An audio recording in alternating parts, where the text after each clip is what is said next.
Hello there. Thank you for staying. It's time now for the news review, and we'll be getting into that shortly. In a bit, we'll be joined by Suleiman Abrahima, Executive Director, Media Foundation for West Africa. He'll be joining us shortly for that conversation. But before we do, the segment is always brought to us courtesy of Endpoint Homeopathic Clinic, and they are offering, if you're a man, free prostate screening. If you're a woman, free fertility screening. Just make tracks to them, know your fertility status, know your prostate health by getting it checked out. Many of us complain on the back of the harsh economic conditions. Even before now, most Ghanaians wouldn't check out their health. No medical screening in a year. Then boom, bam, you're hit with something. That is what happens when you fail to get yourself medically checked. Think about it. Your vehicle that you use, at some point you go for maintenance, right? It's same with your body. Your body is like a machine, but it doesn't run on just anything. Over time, there's wear, there's tear, there are things that happen. And the important thing, some of these ailments, if you find them at the outset, they are very easy to deal with. But when you let it grow, fester, become a monster, then it gets you, knocks you down. No one wants that. So make tracks to Endpoint Homeopathic Clinic. You can locate them here in Accra at Spintex opposite the Shell signboard. In Kumasi, Krodumabwe here behind the Angel Educational Complex. The Takwade Anaji Estate, Tema Community 22, Techiman Hanswa and Siama and Zima. Oh, you want to call them? I have two numbers for you. The first, 0244 867 068 or 0274 234 321. Endpoint Homeopathic Clinic, the end to chronic disease. But just the start of the news review this morning. And even as we await Suleiman Abrahima, and I'll be getting into the papers, I'd like to share a bit of a scam story with you. Yes, I got scammed a few days ago, and it was interesting. I laughed about it. We hear, and it's been proven, that some of the scams, a lot of them emanate from our prisons. Yeah. I don't want to mention which prison, but our prisons, yes. Scamming going on. Some of them are operating devices from there, and they are scamming you right now. They are trying to scam you. So I wanted to make a purchase for the sake of the image of that company. I'll not mention their name, because elsewhere, if that is done in your name, on a site claiming to be yours, that could be problematic. But I wanted to purchase something little to eat, okay?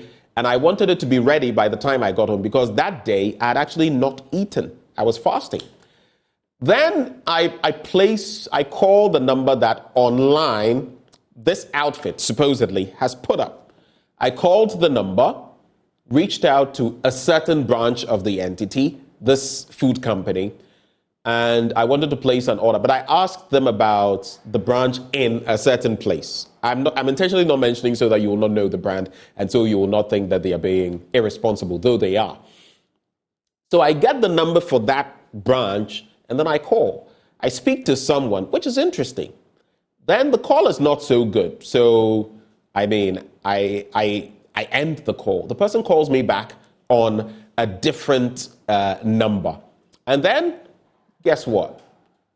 I have to make payment. On that day, they were doing buy one, get one free. Interestingly, the entity itself was also doing buy one, get one free. So I placed an order. I lost 50 CDs. And then I got to the place trying to get my order, and they said, oh, that same thing again. Many people keep coming here, and that problem, and we've told our bosses that they have to remedy the situation and take down those numbers. There are only 2 official lines. And I asked them, how will anyone, many of us order online. How will anyone, I order from different places online. It's convenient. How will anybody know that this is real and this is fake? Unless you make it categorically clear, unless there are certain stipulations. So I lost 50 CDs. But it's not about losing 50 CDs. It's about the number of people who could be losing 50 CDs, 70 CDs. In fact, they told me, the people there working there told me that someone who was celebrating his birthday, a prominent figure, had on that day placed orders for, pizza. And it was over 1,000 CDs, only for the person to get there and realize no order had been placed. He was ordering to go to his office and share, and there he was. So if these people, maybe one person is making about even 1,000 CDs a day, they are living large.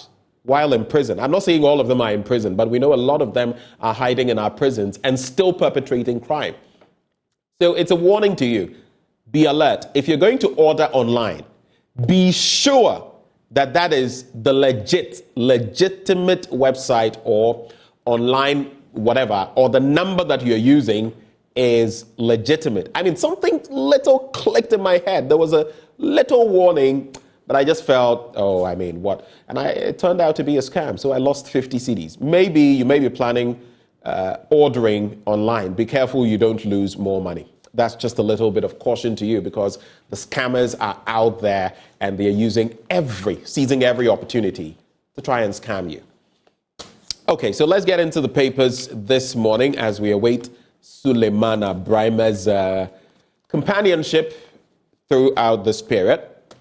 The Daily Graphic newspaper, 447,204 candidates sit the WASSCE exam.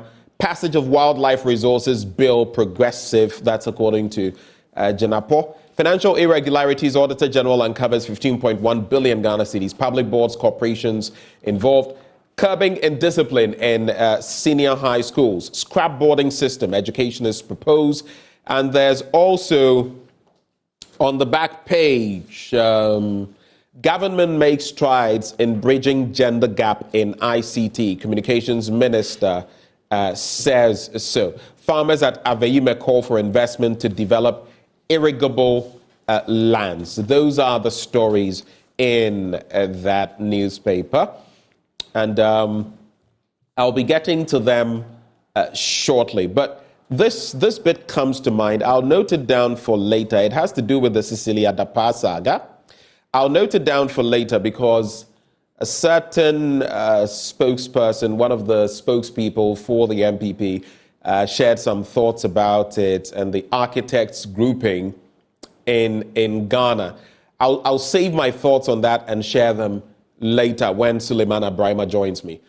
So let's go to page 60. That is where that story about the WASSCE is located. That's where it can be found.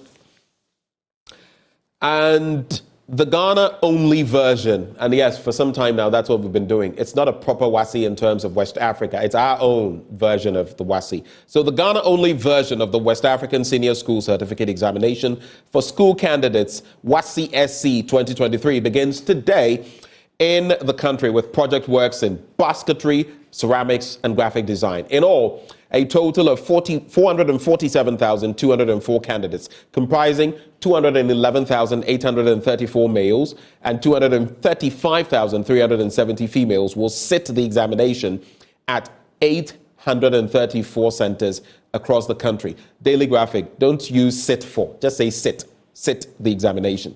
Now, the total candidature represents an increase of 24,321 over last year's candidature of 422,883. So that is the tale of the tape as far as this examination is concerned. We wish all those who are going to be sitting this exam the very best. Let's go to page 20 now and look at what the Sector Minister for Lands and Natural Resources is telling us. In recent times, he's been talking about lithium and being more responsible, and I've had justified cause to go after him. The rhetoric is too much. Our mineral resources are not yielding the sort of interests or the sort of results we would want them to in this country. I'm tired of the talk. If you can't walk the talk, just shush, keep quiet. But on this bit, so after 14 years of remaining a draft, Parliament has finally passed the Wildlife Resources Management Bill 2022. The bill, when assented to by the President, will become a major boost to the sustainable management of wildlife resources and the preservation of protected areas. Now, the Minister of Lands and Natural Resources, Samuel Abujanapo, in an interview with the Daily Graphic, described the new law passed last Friday as revolutionary because it would bring the country's wildlife law in conformity with existing policies in the sector. He said it also provided for the implementation of international conventions on wildlife to which the country was a signatory. And interestingly, we are signatories to so many things, but sometimes when it comes to the application, that is where the devil is, the detail.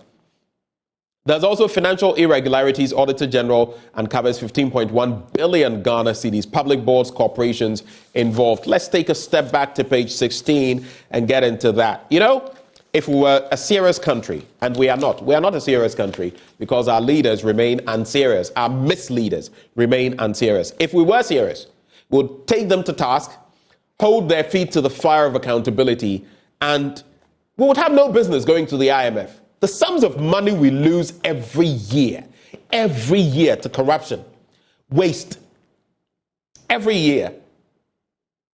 It's like going to the IMF every year. That's what it means.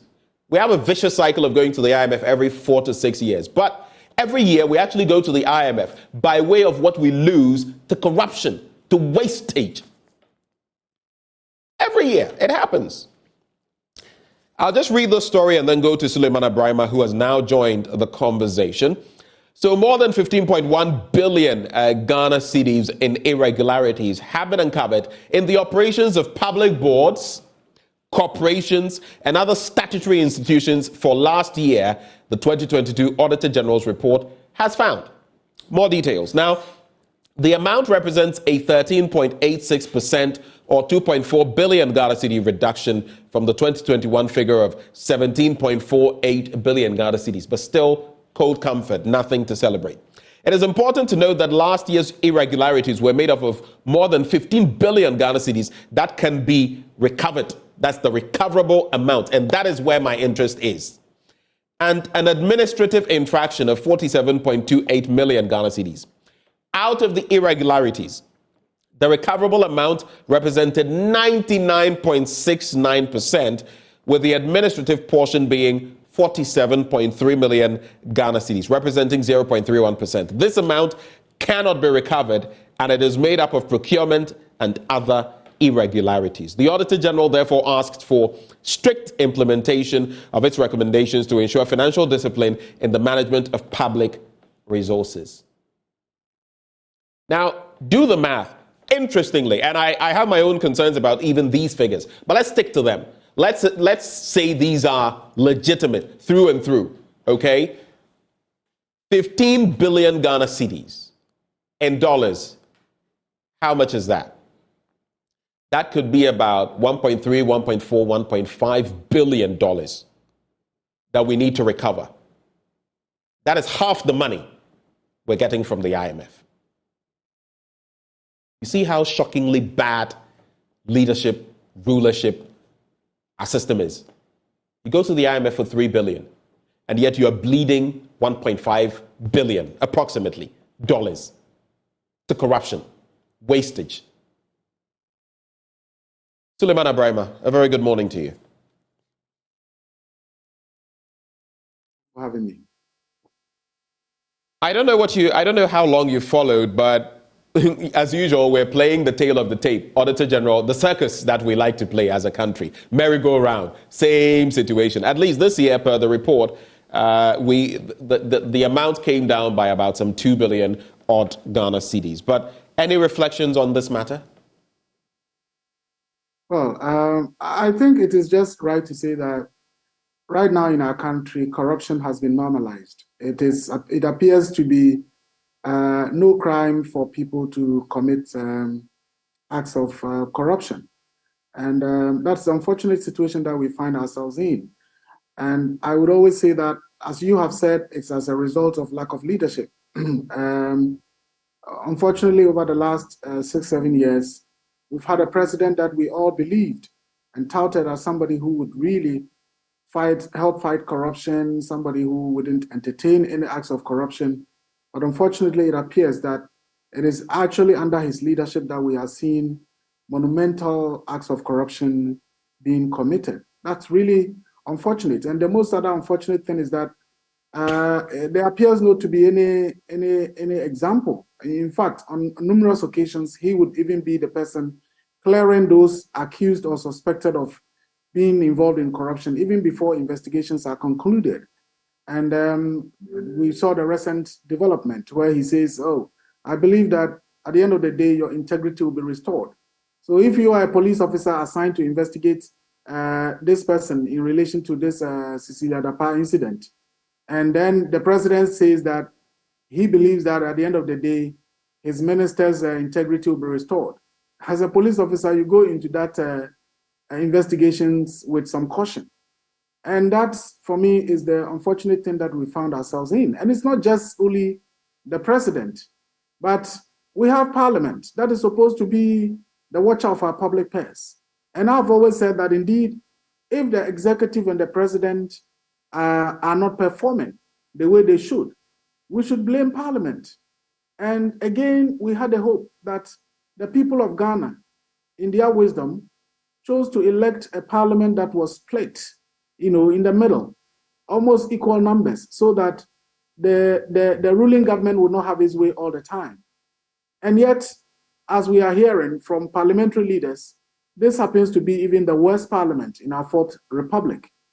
We thought the numbers could do the trick, but the numbers appear to have even boosted the inefficiency and all of that we've witnessed in terms of our parliament. Because you ask yourself, if we have the parliamentary accounts committee, and every year resources will be spent, sometimes with live television broadcast, costing the nation hundreds of thousands of cedis, if not millions, to bring the public accounts deliberation to the public. And year in, year out, we are just being told that the acts of corruption and irregularities and misappropriation and misapplications have just been going on. Then you ask yourself, are we better off having a public accounts committee or not? At this stage, I don't see what the usefulness of the public accounts committee has been to our nation. And perhaps the earlier we do reforms, the better for all of us in terms of the integrity, in terms of the stability, in terms of the peace that we are enjoying. Because as a country, I don't think we can continue to go on like this, where people are continuing to loot and others are continuing to suffer. I think we have an end. We cannot continue to go on like that. But speaking of those self-same matters, I don't know how, you say for how long can we do this, but I also know that the Auditor General's Department has been following, it took Daniel Yao Domelevo to do some of the things that the law says ought to be done, like surcharging and all of that. And we all saw what happened with Kroll and Associates, among other matters, to the point where he was literally hounded out. And now the justicial system has come out to say that what happened was a miscarriage of justice. It was wrong, but it has happened. And that is the problem with our Fourth Republic. Now, the Auditor General's Department has, I would say it, maybe taking out the tenure of Daniel Yao Domelevo, has been pitiful in its approach. A lot of what ought to be done is not done. And we keep having these reports that retrospectively deliver justice, but in the end, you follow this and see how much of this sum that can be. Interestingly, 99.69% of this sum can be recovered. The question is, will it be recovered? So is it high time we changed our auditing system as a country? And maybe this whole shape, how we approach auditing of public offices and officers? Well, I really don't think that is a question of the auditing system. I believe that the Auditor General is just like a court. When I say auditing system, I mean how the Auditor General works, the legal framework. Well, there may be a need to look into that. But even with what we have now, if we have a leadership that is really committed to the fight against corruption, look, it doesn't matter if you are accused to have stolen someone's money a year or so ago. I don't think that the fact that the incident happened a year ago would exonerate you. The law would still deal with you. The Auditor General, in my view, is just like the courts. When the judge says that you are convicted to 1 year you are sentenced to 1 year imprisonment, and there are no mechanisms to ensure that you are taken to the prison, the judge cannot be the one coming to hold you and dragging you to one prison and so on. So the Auditor General will do his part. These are the findings that we are establishing. People have embezzled money, people have misapplied money, people have misappropriated money. There are state institutions that are supposed to ensure that once this thing happens, those who are liable are sanctioned.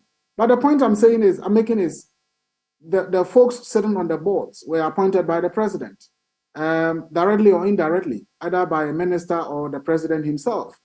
And they know that, look, this is the system. Everybody is here to chop, and we must all chop. At worst, if you are exposed, the president would either exonerate you or say that, look, he believes that you are credible and you are trustworthy. It makes me wonder when the president said, look, if those of you joining my government thinks that you want to make money, you are in the wrong place. If you want to make money, you have to go to the private sector. I'm wondering really what he meant by that and what it would have been if the president hadn't said that and actually created the impression that joining his government was a way to make money. Because, look, it is not a problem with our Fourth Republic, it is a problem with leadership. I just think that we haven't, as a nation, had the kind of leader who would crack the whip and ensure that, look, I'm going to do the right thing and make sure that this nation thrives. I'm going to make sure that the resources of this country are utilized in ways that benefits the people. I'm going to make sure that even if I serve this nation for 4 years, after I leave, I would be remembered for doing A, B, C, D. That is what we have lacked.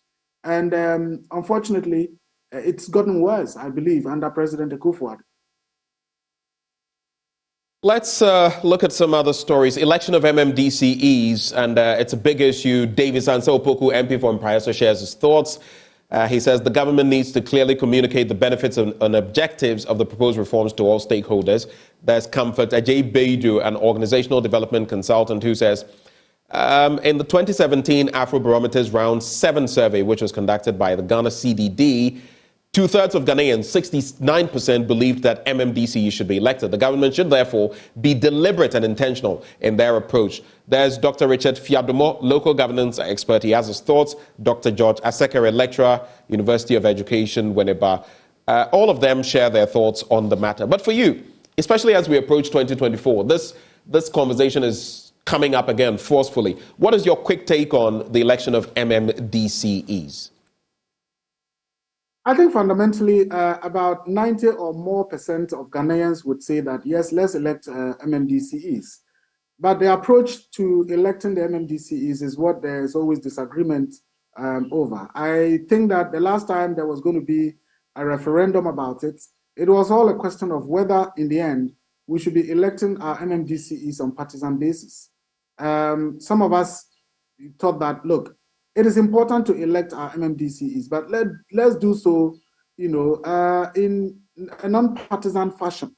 The government of the day under President Akufo-Addo thought otherwise, and eventually it was clear that Ghanaians were not going to endorse the view that MMDCEs should be elected on partisan basis. And so, out of that fear of losing the referendum, the president decided to abort the process. So yes, we need to elect our MMDCEs, but let's do so in a non-partisan fashion so that in a particular district, the people in the area would decide who they think would be the best person to lead them in a non-partisan fashion. If it is somebody who has been out of the country, is not known to be aligned to any political party, and the person is interested, and that is who they want to elect, yes, let's go for the person. But to now reintroduce this partisan thing at the grassroots level, I think that it will even further poison our very, very divided nation, and may even entrench the whole thing about corruption that we are talking about. Right. I shared my thoughts on, since we're talking about this issue, I want us to get this out of the way. I shared my thoughts on the Cecilia Abnadapa, issue. And of course, the OSP, among others, are delving into that issue. No one is hanging her. We're merely talking about the surrounding issues. But one thing I've seen come up, I've heard the bit about a funeral in Sawa Bodia debunked. I've heard the bit about a brother of hers who probably would have owned the money, who was a chief in somewhere in the Ashanti region, who also was a cobbler at some point, and some people saying he couldn't have raised that sum of money. Then there's been talk, interestingly, from one of the party's communicators on a radio station that her husband, the architect, who, by the way, has been an architect of long-standing, very qualified person, that he is recognized in Africa and that even one contractor could earn him $5 million.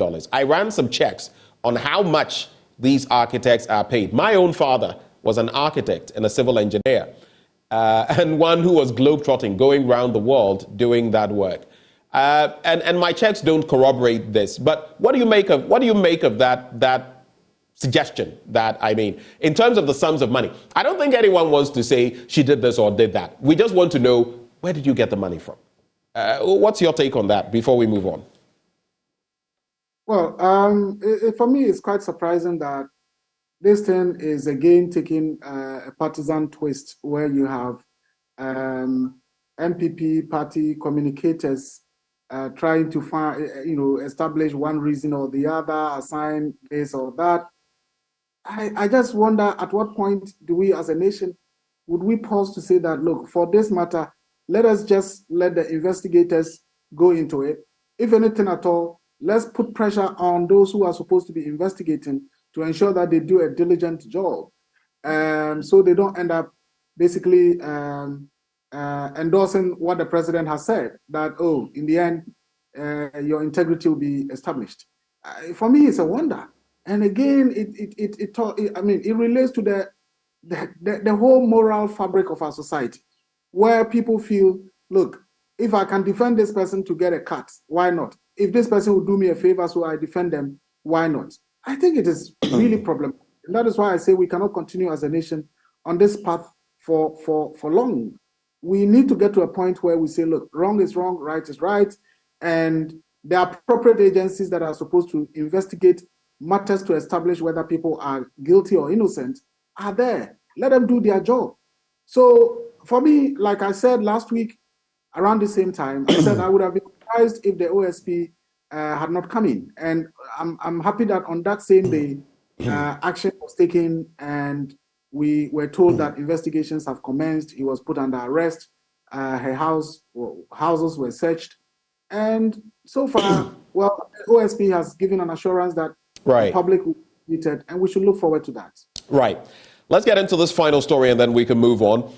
Curbing indiscipline in senior high schools. Scrap boarding system, educationists propose. So 2 educationists have proposed the scrapping of the boarding system as a major step in curbing indiscipline in senior high schools. A former rector of the Ghana Institute of Management and Public Administration, Professor Stephen Adai, and a former Director General of the Ghana Education Service, Professor Kwesi Opoku-Amankwa, contend that the rationale for the introduction of the boarding system at the pre-colonial time to date had outlived its relevance. That's what they are saying. From the pre-colonial time till this point has outlived its relevance. In separate interviews, Professors Adai and Opoku-Amankwa converged on the proposal to establish at least 2 well-resourced, strategically located quality day SHSs in each district within the communities that would be easily accessed by students.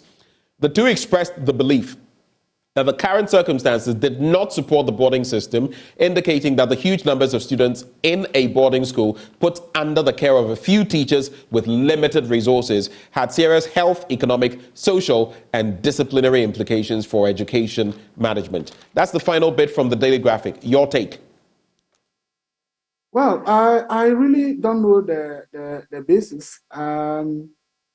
Is it that, are they saying the problem is the huge numbers under the care of few teachers, or the problem is just the fact of having a boarding system? In other words, if we had fewer numbers taken care of by adequate teachers, would it still be a problem?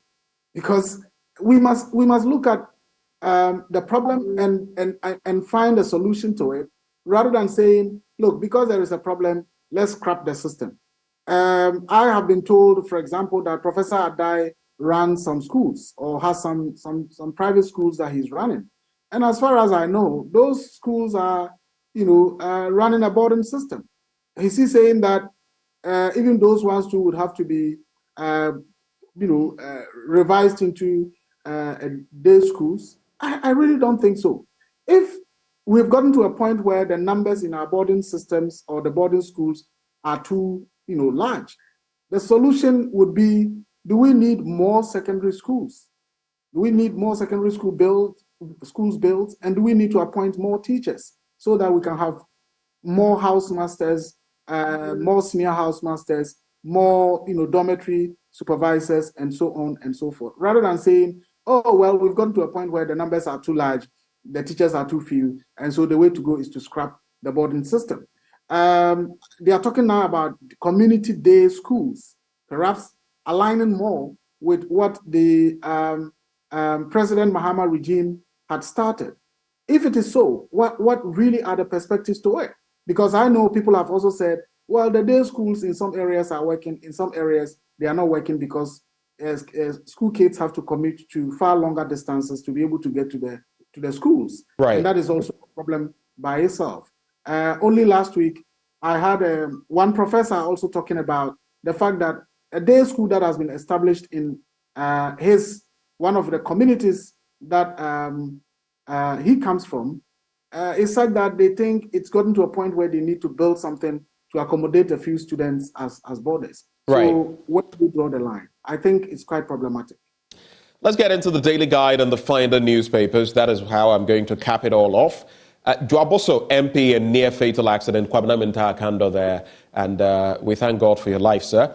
Asen Central delegates root for Baumia. Nana Sachs Bosome Frehon DCE. Probe 50,000 annual child deaths. That's according to the CRI. And hot race for Mahama Veep.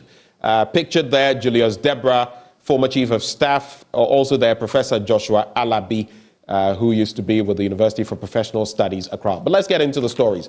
On page 3, there is an intense lobbying to replace Professor Jane Nana Opoku-Agyeman, the 2020 running mate to John Mahama, following reports that she has been dropped for the 2024 elections. In view of this, several names have popped up for the vice presidential slot to pair with former President John Dramani Mahama. Most of the potential candidates are people who have worked with him at various levels when he was the president. Each candidate brings unique strengths and shortcomings that could impact their suitability for the role, with Mr. Mahama desperate to clinch victory, having lost the last 2 elections. And it goes on, but even the likes of Alex Mould, former CEO of the GNPC.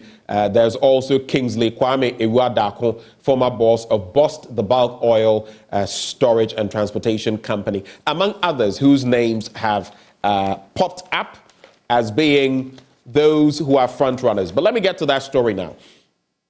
A child-centered organization, Child Rights International, has expressed this shocking and unacceptable a recent data from the Ghana Health Service that indicates that 50,000 infants lose their lives every year due to asphyxia. The organization has therefore called for a probe to be carried out to identify the underlying and related causes for this incident in order to inform policy decisions and actions in that regard. In a statement issued and signed by its executive director, Brighter Pia, CRI also stressed the need for Parliament to initiate the formulation and passing of a bill to investigate the way and manner in which Ghanaian babies are handled at birth. And we're talking about 17 per every 1,000 live births. So 17 per every 1,000 live births. And let me just do that story on page 6, and then I can take your quick reflections. So there is Nana Sachs Bosome Freho DCE, and the district chief executive of Bosome Freho District Assembly in the Ashanti region, Yao Danso, has been sacked by President Akufo-Addo. Yao Danso, who was suspended in October 2022 for allegedly engaging in illegal mining, has now been officially relieved of his position. I'm sure you remember that story. Quick thoughts on these three? The Yao Danso story, I was under the false impression that the president had actually fired him long ago. I didn't know that all this while, from June to this time, which is about a year, he was still just basically on suspension. I really don't know how long it must take for the president to be able to establish certain facts, even at as basic as the district level. And I don't know what the difficulties are when the president has to, fire people for one thing or the other. Well, be it as it may, we are told now that he's been sacked. I'm hoping that they'll get the right person to replace him. Child Rights International's cry over the number of deaths of children, I think it's really worrying. And as a country, we need to take the appropriate steps to ensure that some of these things are dealt with. 50,000 a year is just quite worrying. And I just hope that again, leadership will be minded to think along the lines of, think about how we can get these numbers at least brought down considerably. And it's about our health sector. It's about, the policies that we make. It's about our social welfare programming. It's about how our nurses are being treated. And now we know about the droves of nurses who are leaving for the UK and other countries. The impact on our health system certainly would be palpable. So a lot has to be done within our health sector to improve our infant mortality situation and all of that. President Mahama's running mate, well, it is his decision to make. And I believe that the considerations would be, who is it that can help him win the elections? A number of names have come up, as we've said. We've all been hearing about them. I think Ashanti region remains a critical area, and I wouldn't be surprised if indeed Professor Nana Jane Opoku-Agyeman is to be replaced. Right. I wouldn't be surprised that President Mahama would have to look into Ashanti region. Right. And again, I think we are at a point where people are really, I wouldn't say angry, but not happy with mainstream politicians.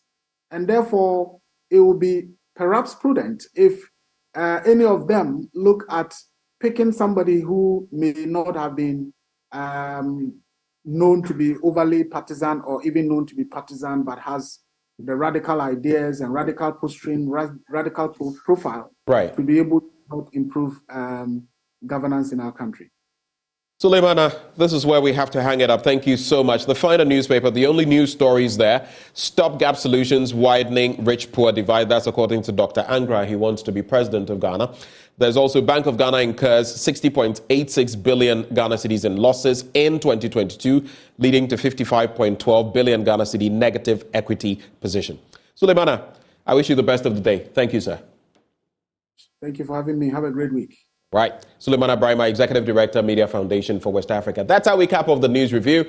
But of course, Endpoint Homeopathic Clinic helping us bring you this review. They're offering free prostate screening, free female fertility screening. Here's where you can locate them. Here in Accra, Spintex opposite the Shell signboard. Kumasi, Kronoma here behind the Angel Educational Complex. Takrady Anaji State, Tema Community 22, Techiman Hanswa, and the Siaman Zama. Their call lines 0244 867 068 or 0274 234 321. Endpoint Homeopathic Clinic, the end to chronic disease. Now, in the friendlies that were played, as well as the Women's World Cup, there has been a lot of action. And for me, that Colombian, 18-year-old or so, passed out a few days ago. She's had her bouts with cancer, and she returned on the pitch to score another goal against Germany. Lots of stuff in sports coming up right up next.